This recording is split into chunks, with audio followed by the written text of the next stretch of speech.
Dear students, welcome to all. Today we are going to discuss about the next exercise. Okay, so the next exercise is divided into two different parts. First of all, we will deal with the polar coordinate systems. Okay, so actually we have to know the difference between the Cartesian polar coordinate system. Actually, we did this part already in the complex number part. Okay, there we already discussed about the what is mean by polar coordinate system as well as Cartesian as a Cartesian or rectangular coordinate system.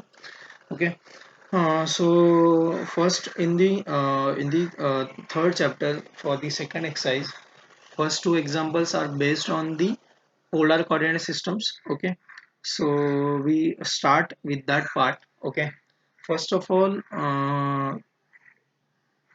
try to first of all try to understand the what is mean by polar system and what is mean by Cartesian system. Okay, so whenever we go for a circular system, okay, in a circular system, there we are consider two factors. First of all, a radius as well as angle. Okay, so whenever a angle and a radius come into the picture, okay, it will be polar coordinate system.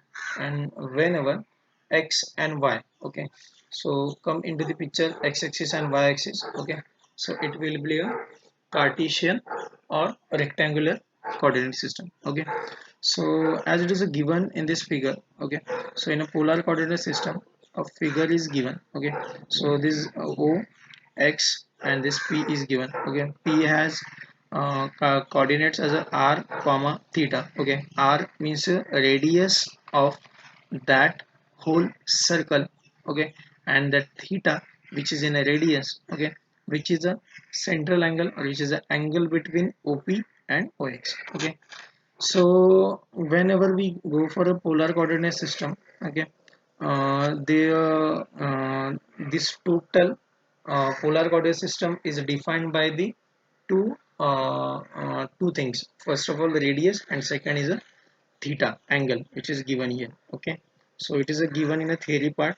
So whenever we deal with the Cartesian system, polar system, we deal with the r and theta, and whenever we deal with a Cartesian system, then we are dealing with the x and y axis. Okay, so what are the remarks are given here? Okay, so the vectorial angle theta is the smallest non-negative angle made by OP with a ray OX.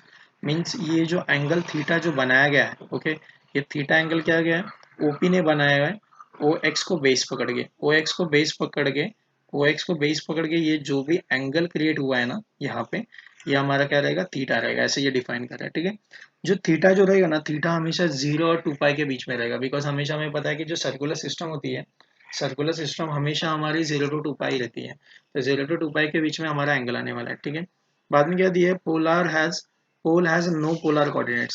मतलब यहाँ पे जो पोल दिया रहेगा उसका उसके जो polar coordinates रहेंगे उसको नहीं रहेंगे। मतलब जैसे कि सपोज यहाँ पे ये पकड़ लो, जैसे कि सपोज ये आपका जो दिया है ओ, ठीक है, ये ओ आपका पोल है, तो इसको ना कोई भी कोऑर्डिनेट्स नहीं रहेंगे। देखो यहाँ पे एक लाइन में मेंशन भी किया गया कि O is a called the pole. Okay, तो यहाँ पे जो दिया हुआ ये ओ एक्स है ना, ओ एक्स आपका जो फिक्स है वो आपका क्या रहेगा, पोलर एक्सिस रहेगा। ठीक है, तो मतलब इसको जो रहेंगे ना, इसके कुछ भी कोऑर्डिनेट्स नहीं रहेंगे, ऐसे इन्होंने मेंशन किया गया है। ठीक है, समझा सबको? ठीक है, आगे बढ़ते हैं।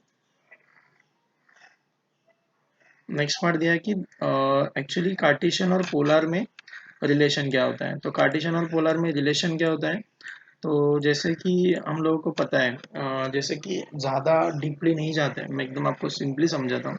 ठीक है, अगर सपोज हम लोग यहाँ पे डील करेंगे तो आपको ना मैं यहाँ पे एक फिगर ड्रॉ करके दिखाता हूँ। जैसे कि सपोज ये एक मेरा हो गया, ये वाला हो गया मेरा एक्स एक्सिस। ओके, ये वाला हो गया मेरा वाई एक्सिस। ठीक है, तो यहाँ पे जो हम लोग को डिफाइन किया गया है, यहाँ पे मुझे एक्स डिफाइन किया गया है। ठीक है, यहाँ पे मुझे वाई डिफाइन किया गया है। ये मेरा रेक्टेंगुलर सिस्टम हो गया। क्लियर है? इसके बाद हम लोग को ना ये साइड में यहाँ पे क्या किया गया है, यहाँ पे हम लोग को बोल दे कि आपको पोलर शो करना है, तो मैं एक सर्कुलर ड्रॉ कर रहा हूँ। ठीक है, एक सर्कल ड्रॉ कर रहा हूँ। अब ये सर्कल ड्रॉ करते टाइम यहाँ पे ये मेरा सेंटर पॉइंट है। ठीक है, सपोज फॉर एग्जांपल यहाँ पे भी मैं एक लाइन ड्रॉ कर लेता हूँ। ठीक है, तो मैंने यहाँ पे एक सपोज यहाँ पे एक सेंटर का लाइन मैंने एक सपोज यहाँ पे मैं कुछ यहाँ पे एक लाइन ड्रॉ कर ले रहा हूँ, ठीक है। यहाँ से मेरा क्या हो रहा है, यहाँ पे मैं एक यहाँ पे एक लाइन ड्रॉ कर ले रहा हूँ, ठीक है। बाद में यहाँ से सपोज मेरा एक एंगल यहाँ से जा रहा है, ठीक है।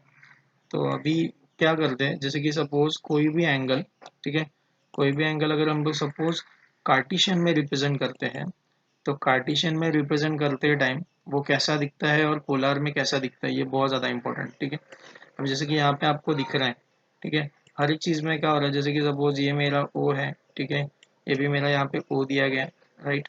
सपोज यहाँ पे ये मेरा यहाँ पे पी ले लेते हैं, ठीक है, ये भी मेरा यहाँ पे पी आ गया, ठीक है।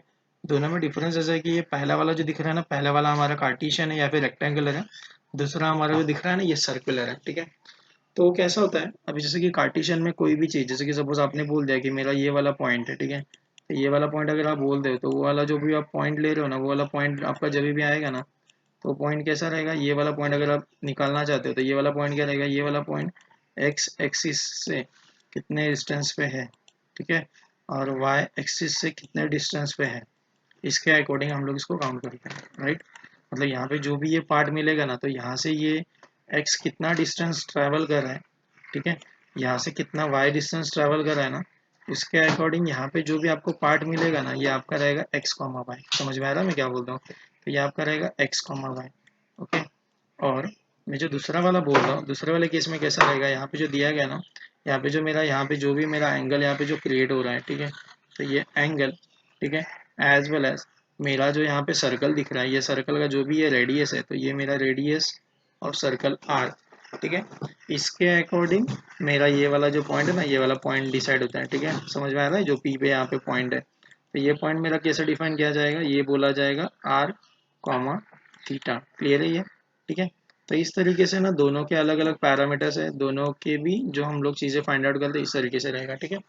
अभी अगर सपोज बोला कि ये दोनों के बीच में रिलेशन फाइंड आउट करो, क्या करना है, तो रिलेशन फाइंड आउट करने के लिए क्या करना पड़ेगा पता है क्या, जैसे कि आप लोगों ने फिजिक्स में पढ़ा रहेगा, फिजिक्स में पढ़ा रहेगा आपने कि हमेशा हम लोग को पता है कि फिजिक्स में फोर्स वगैरह का जब हम लोग कैलकुलेशन करते हैं, तो कैलकुलेशन करते टाइम जो एक्स कंपोनेंट होता है और वाई कंपोनेंट होता है, ठीक है। आपको फिजिक्स में आपने देखा भी रहेगा, तो एक्स कंपोनेंट और वाई कंपोनेंट में आप जब देखते हो तो कैसे होता है कि आप बोलते हो कि x equals to r cos theta और y equals to r sign theta. X component जो होता है ना, एक्स कंपोनेंट हमेशा आपका यहाँ पे जो एक्स कंपोनेंट होता है, जैसे कि देखो यहाँ पे मैंने ये फिगर में ये शो किया हुआ है, ठीक है। तो यहाँ पे आपको ये पता चलेगा कि जैसे कि ये मेरा दिया ना, यहाँ पे देखो x equals to r cos theta और यहाँ पे दिया है y equals to r sign theta, ठीक है। तो मेरा जो एक्स कंपोनेंट है ना, एक्स कंपोनेंट का जो वैल्यू है ना, ये एक्स कंपोनेंट का वैल्यू जो रहेगा ना, मतलब जैसे कि सपोज ये वाली लाइन, मतलब जैसे ये तो ये जो भी मैं बोलने जा रहा हूँ ना, तो एक्स कंपोनेंट की जो भी लाइन रहेगी ना, ये रहेगी आर कॉस थीटा और वाई कंपोनेंट की लाइन रहेगी आर साइन थीटा। क्लियर है ये, ठीक है। इस तरीके से आप यहाँ पे देख सकते हो। तो अब यहाँ पे जो दोनों के बीच में जो रिलेशन है, वो रिलेशन है कि इंपॉर्टेंट है। रिलेशन कैसा इंपॉर्टेंट है कि जैसे कि ये फॉर्मूले जो हम लोग को मिले हुए ना, x equal to r cos theta, y equal to r sign theta, इसको अगर हम लोग देखने के लिए जाएंगे तो इस तरीके से यहाँ पे हम लोग देख सकते हैं, ठीक है। ये फिगर में जैसे यहाँ पे रिप्रेजेंट किया हुआ है, तो यहाँ पे जो देखना है, तो यहाँ पे बाकी लोग मतलब बाकी चीज़ों उन्होंने ऐसे ही बोला है कि उन्होंने बोला एक्स और वाई ना, ये मेरे कार्टेशियन में, और आर और थीटा है ना, देखो ना यहाँ पे एक्स और वाई है ना, ये मेरे कार्टेशियन है, और आर और थीटा है ना, तो ये क्या रहेंगे, आर और थीटा मेरे क्या रहेंगे, यहाँ पे मेरे पोलर में दिए रहेंगे। समझ में आ रहा है मैं क्या बोलता हूँ, ठीक है। ये देने के बाद अभी यहाँ पे जो दिया गया, तो हम लोग को क्या करना है पता है क्या, यहाँ पे जो रिप्रेजेंट किया गया है कि x equals to r cos theta और y equals to r sign theta, यहाँ पे मैं क्या कर रहा हूँ कि जो कॉस थीटा का वैल्यू है, कॉस थीटा का वैल्यू रहेगा एक्स अपॉन आर और साइन थीटा का वैल्यू रहेगा वाई अपॉन आर। क्लियर है ये। सो कॉस थीटा का वैल्यू एक्स अपॉन आर और साइन थीटा का वैल्यू वाई अपॉन आर। इस तरीके से ये सब चीज़ें काउंट की जाएगी। तो हम लोग को ये समझना है कि हम लोगों ने अभी तक क्या क्या देखा है। हम लोगों ने क्या क्या देखा है कि जो एक्स कंपोनेंट होता है उसका वैल्यू होता है r cos theta, y component होता है आर साइन थीटा। मतलब अगर किसी ने बोला कि आपको मैं अगर सपोज आर दे रहा हूँ, ठीक है, अगर मैंने आपको आर का वैल्यू दे दिया, आर का वैल्यू देने के बाद अगर मैं सबको आपको आर का वैल्यू दे रहा हूँ, मैं आपको थीटा का वैल्यू दे रहा हूँ, तो आप मुझे क्या करो बताएगा, आर और थीटा, मतलब आपको मैंने अगर पोलर वाला बंदा दे दिया तो आप मुझे इसमें लेके जाओ, मतलब इसमें से इसमें अगर मुझे जाना है तो मुझे क्या करना पड़ेगा, मुझे ये वाले फॉर्मूले लगाने पड़ेंगे, x equals to r cos theta और y equals to r sign theta. समझ में आ रहा है मैं क्या बोल रहा हूँ, ठीक है। तो ये वाले फॉर्मूले मुझे लगाने ज़रूरी है, जहाँ ये जो जो आपको दिख रहा है, ठीक है। तो ये आपको यहाँ पे फॉर्मूले लगाने पड़ेंगे, ठीक है। समझ में आया, ओके। अगर सपोज आपको मैंने बोल दिया जैसे कि एक मिनट, अगर सपोज फॉर एग्जांपल हम लोग ऐसा बोल देते हैं कि मैं आपको बोल देता हूँ कि मुझे सपोज मैं यहाँ पे रेक्टेंगुलर में हूँ और मुझे रेक्टेंगुलर से सपोज मुझे पोलार में अगर मुझे जाना है, तो पोलार में जाने के लिए मुझे क्या करना पड़ेगा। तो सबसे पहला फॉर्मूला रहेगा आपके पास, देखो अभी यहाँ पे जैसे आपके पास एक्स का वैल्यू और वाई का वैल्यू है, तो आपको इसका आर और थीटा निकालना, ध्यान देना अच्छे से। आपके पास आर और थीटा था, तब आपको एक्स और वाई चाहिए था। आर का वैल्यू है, थीटा का वैल्यू है, आर का वैल्यू पुट करो, थीटा का वैल्यू पुट करो, आर का वैल्यू पुट करो, थीटा का वैल्यू पुट करो, एक्स का वैल्यू लेके आओ, आर का वैल्यू पुट करो, थीटा का वैल्यू पुट करो, वाई का वैल्यू लेके आओ। समझ में आया मैं क्या बोलता हूँ। तो इस तरीके से आप इसमें से ट्रैवल करोगे। बट जब आप कार्टेशियन से पोलर में जाते हो, तो आपके पास तो रॉ मटेरियल क्या है, एक्स और वाई।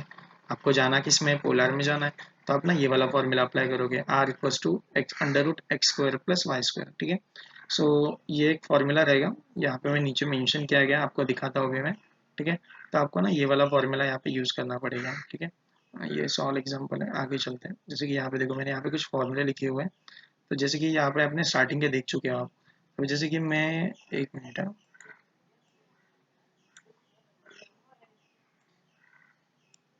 ओके। अभी ये होने के बाद ना, अभी जैसे कि मुझे सपोज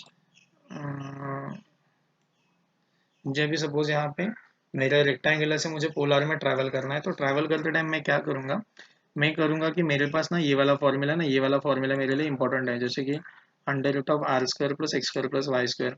आर का वैल्यू पुट कर, एक्स का वैल्यू पुट करो, वाई का वैल्यू पुट करो, आर लेके आ जाओ, तो ये मुझे आर का यहाँ से मिल जाएगा। अगर मुझे थीटा चाहिए, तो थीटा के लिए मैं क्या करूँगा, r sign theta upon r cos theta. तो r sign theta r cos theta का वैल्यू निकाल लूँ। जैसे कि एक्स का वैल्यू होता है आर कॉस थीटा, वाई का वैल्यू होता है r sign theta. Value put करूँ, दोनों का डिवाइड करूँ, tan थीटा हो जाएगा। समझ में आया। जैसे हम लोग प्रॉब्लम अभी सॉल्व करने जाएंगे ना, तो आपको ऑटोमेटिक आइडिया आ जाएगा। तो आई थिंक सो ये अभी तक पूरा क्लियर हो गया रहेगा। ठीक है, चलो आगे बढ़ते हैं।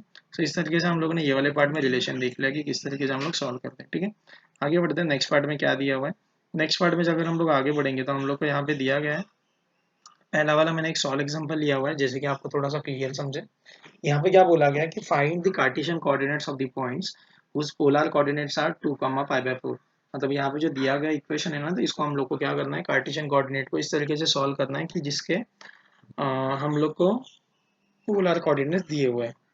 तो अभी थोड़ा सा ध्यान देना, पोलर दिया हुआ है, पोलर दिया हुआ है मतलब क्या रहेगा, ये वाला जो पर्सन है आपका रहेगा आर। ठीक है, और जो दूसरा वाला दिया रहेगा ये रहेगा आपका थीटा। सो आर और थीटा का वैल्यू आपके पास है, तो आर और थीटा का वैल्यू आपके पास है, तो एक काम करो, यहाँ पे जो दिख रहा है ना उसमें वैल्यू पुट करते जाओ। जैसे कि अभी आपने क्या कर दिया, बताया आर का वैल्यू 2 है, थीटा का वैल्यू π/4 है। हमें फॉर्मूला तो पता है, फॉर्मूला हम लोगों ने देखा था कि x equals to r cos theta है और y equals to r sign theta है। बस अभी इसमें आपको वैल्यूज पुट करने हैं। तो मैंने क्या कर दिया, एक्स एज इट इज रख दिया, आर का वैल्यू क्या था, आर का वैल्यू 2 था, तो मैंने आर का वैल्यू 2 लिख दिया। ये हो गया मेरा आर का वैल्यू 2 हो गया। ठीक है, बाद में मैंने यहाँ पे कॉस थीटा का वैल्यू मैंने लिख दिया π/4। क्लियर है।